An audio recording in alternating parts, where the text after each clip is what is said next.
Hello there, ladies and gentlemen, and welcome once again to another episode of The Cider Drinker. And today I am trying out my first, well, I'd say it's my first cider from this company, but, well, I'll get into a little bit more detail in a little bit. But anyway, today's cider is from the Chaplin Cider Company, and it's Chaplin Cork's Somerset Reserve Cider. So, before we get on to the tasting and everything, as usual, let's go and get the lowdown on Chaplin Cork's Somerset Reserve. Chaplin Cork's Somerset Reserve cider is available in these 500ml glass bottles, which at the time of this recording is the only way you can buy it as well. The alcohol percent is 6.8% ABV, and apparently it's going to be medium dry in taste. And the price is around about £2.29 for this bottle, so some people will say that it's expensive, others will say it's cheap. I'm not quite sure, but hopefully the taste will match the price. Now, the reason I say that I've already had a cider from the Chaplin cider mill is because, well, technically I have. Because you see, Chaplin Cork's isn't the only cider that they do. They're actually owned by C&C Group. Now, do you see what they did there? C&C Group. Yeah, very clever play on words there. But basically, the Chaplin cider mill not only makes Chaplin Corks, but they also make, oh, I don't know, pretty much every single other industrially made cider out there, including like Gaymers, Natch, K. God, there's loads. I can't think of all of them off the top of my head. But basically, this has essentially taken over from Gaymers' premium range of ciders that they used to do. Addleston's Cloudy is still about, which again is made by the Chaplin cider mill. So, yeah, kind of slightly disappointed that they've got rid of the premium collection, because I tried a couple of theirs and reviewed them, and they were actually alright, you know, for shop-bought ciders. So is this going to be any better? Well, I don't know. I'm going to have to find out, aren't I? I know that Cider Pages and Chris the Cider Guy have reviewed this one already, but no disrespect to them, but I've kind of forgotten what they've said, which is good, because I love to, you know, I always try to go into my reviews completely unbiased and unfazed by other people's opinions on these drinks, because, as we found out, everyone's tastes are completely different.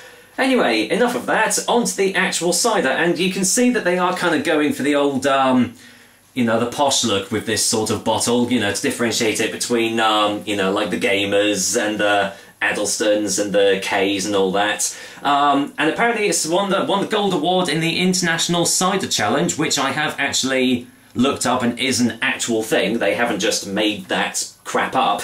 What I will say is that the Gold Award is actually the third best award you can get. Work that one out. Anyway, on the back it says, our master cider makers Bob Chaplin and Bob Cork, they're both called Bob, that's amazing, had a simple passion to make a cider to surpass all others. Using only fresh juice from the finest quality English apples, they pressed and crafted an exquisite range of ciders and disguised them as batch 417 at our cider mill to savour for their own enjoyment. The secret didn't last long, and word quickly spread just how special these ciders were. Here at the Chaplin Cider Mill, we are now delighted to celebrate and share our range of Chaplin Cork's legendary ciders.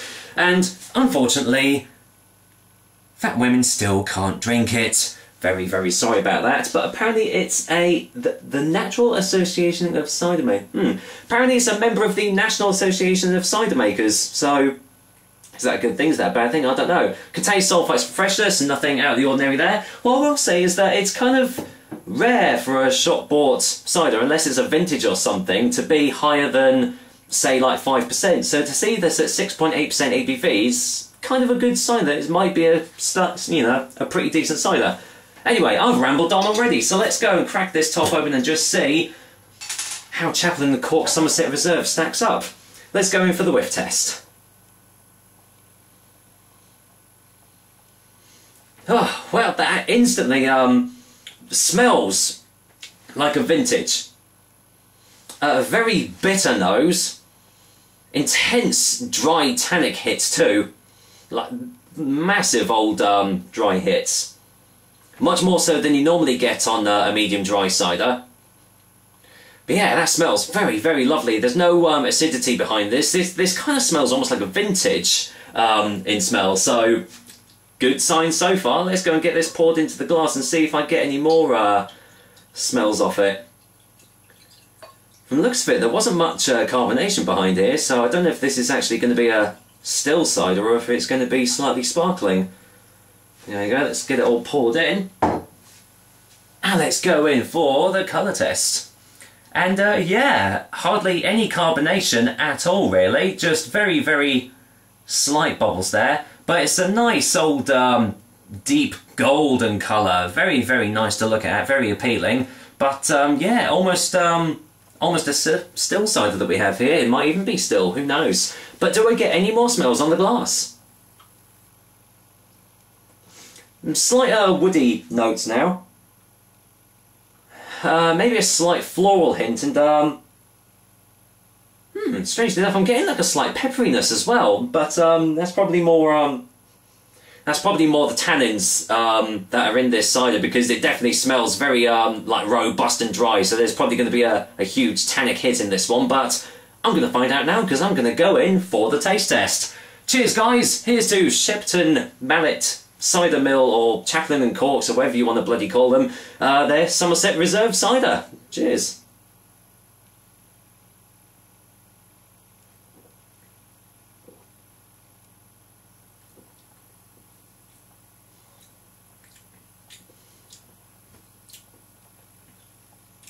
Do you know what?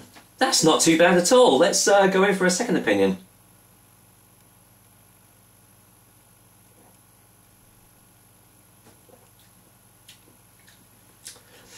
That really does taste like a vintage. It's almost got the strength to be a vintage as well. No, I think 0.2% more ABV, and I think it probably would have been classed as a vintage cider, because that's normally the strength that you get. Still getting the aftertaste on there. Big, big oaky hits on the initial taste as well. Quite, I would say quite, is very tannic. Very robust dry notes again on the taste. Kind of got like an apple skin taste to it as well, just on the initial taste. You know, just a slight hint there, but it's left with a really, really, really lovely oaky, woody aftertaste that you do tend to get in most vintage ciders, or most like oak aged ciders. But I mean, it's a massive, massive hit. It's completely lingering with me, leaving it feeling with a nice dry mouthfeel as well. And yet, despite all this, it's still quite thirst quenching as well. It doesn't feel like your tongue's been completely parched from it, so you have to keep on drinking it. I must say, I know I shouldn't like judge a bottle by its cover and everything, but I wasn't having high hopes with this, considering the other ciders that you know, Shepton Mallet Cider Mill produce. But I tell you what, this is actually very, very nice. Let's get another one.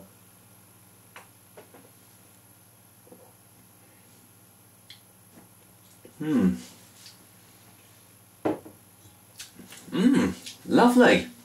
I'm very impressed with this, actually. I don't know if it's supposed to be sparkling, or whether the carbonation has just completely disappeared. I don't know why, because it is well in date, so it might be a still cider. It doesn't say anywhere on here whether it should be or not, but oh well, never mind.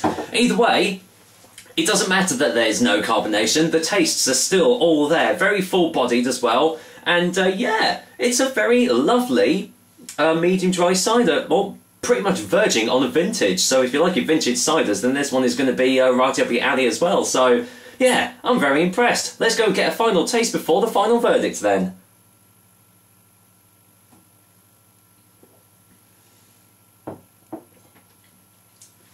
And it's those nice little bitter hints as well that you sometimes get with some vintage ciders too. They just add that little touch of extra character to this cider, and it's a really lovely, lovely tasting drink. It's I don't know, you can kind of taste the alcohol hit in it as well, but despite that, it kind of is sort of sessionable as well. It's just got that sort of taste that you can, you know, easily go through 1 or 2 bottles of this and, you know, just have a real jolly good time. So, well, I must say, surprise little package here. I'm very impressed with Chaplin Cork's Somerset Reserve. So, for that respect, the final verdict for Chaplin Cork's Somerset Reserve cider is going to be a 9 out of 10. Yeah, didn't think I'd be giving that rating out for this one, but yeah, I am that impressed by this drink. And the fact that it's a shop-bought cider from a company that specialises in subpar, if not crap, industrially made ciders, that's saying quite a lot. Because, as I said, all the other ones are pretty much bleh, can do without them. I'd happily buy another bottle of this, and, well, I might actually do that. So, I'm looking forward to trying the other bottle, which is in my fridge, ready to review as well. So that'll be in the near future, so keep your eyes peeled for that one. But until then, that was another episode of The Cider Drinker. Hope you liked it, and as usual, I will be back with another delicious and tasty cider soon. So, until then, let's go and finish off this bottle of Chaplin Cork Somerset Reserve cider. Take care, guys. Until next time.